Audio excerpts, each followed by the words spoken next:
एक लड़का जो पेड़ों से बातें करता था। एलियन जिसकी उम्र 10 साल से ज्यादा नहीं थी, को लगता था कि जंगल ही उसका एकमात्र सच्चा दोस्त है। जबकि गांव के दूसरे बच्चे मुर्गियों का पीछा करते और लकड़ी की तलवारों से खेलते थे, एलियन को प्राचीन फैली हुई ओक के नीचे शांति मिलती थी। वो उन जैसा नहीं था। वो पेड़ों की फुसफुसाहट सुन सकता था। ठीक ठीक शब्द नहीं, बल्कि भावनाएं, छोटे पौधों की प्यास, सदियों पुराने तने का गहरा धीमा आनंद।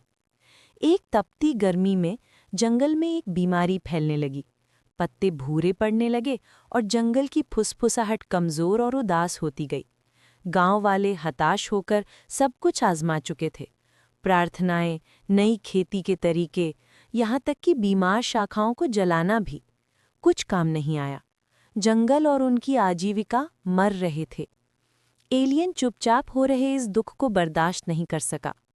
वो जितना पहले कभी नहीं गया था, उससे भी ज्यादा अंदर चला गया, हार्टवुड तक, जो उस क्षेत्र का सबसे पुराना पेड़ था। एक विशालकाय जिसकी जड़ें इतिहास और जादू का एक जाल थीं। उसने अपना छोटा हाथ उसकी खुरदुरी छाल पर रखा और सुना। पेड़ की फुसफुसाहट एक गुहार थी, एक अकेली शक्तिशाली छवि। पानी। मुख्य नदी को महीनों पहले पास की घाटी में एक लालची लकड़ी के व्यापारी ने मोड़ दिया था। ये जानते हुए कि उसके माता पिता उसे कभी नहीं जाने देंगे, एलियन ने आधी रात तक इंतजार किया।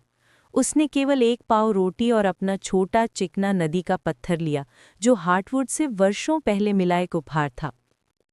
वो घंटों चलता रहा।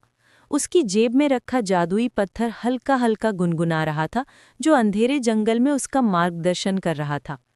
वो आखिरकार बांध तक पहुंचा, जो पत्थर और लकड़ी का एक विशालकाय भद्दा अवरोध था, हिलाने के लिए बहुत बड़ा। उसने अपनी आंखें बंद कर लीं और पेड़ों के आनंद को याद किया, उस विविध जीवन को जो वो हमेशा उनके साथ साझा करता था। उसने पत्थर को बाहर निकाला, एक गहरी सांस ली और एक शब्द फुसफुसाया जिसे वो नहीं जानता था कि वो जानता है। एक आवाज़ जो हरी रोशनी और बहते पानी जैसी महसूस हुई। बांध में एक एकल, बाल के बराबर दरार दिखाई दी। फिर दूसरी और तीसरी।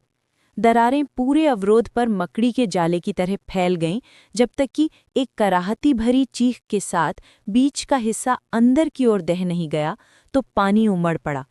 एक शानदार मैला सैलाब और मरते हुए जंगल की ओर वापस दौड़ पड़ा। एलियन, थका हुआ लेकिन उत्साहित, लौटती नदी पर चांदनी की चमक देखता रहा।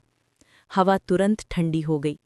जब वो अपने गांव की ओर वापस मुड़ा, तो पास के पेड़ों के पत्तों से सरसराहती हवा एक नई आवाज लेकर आई, एक शक्तिशाली आभारी जयकार। जंगल फिर से जीवित था और उसके साथ उसका गुप्त जादुई लड़का भी।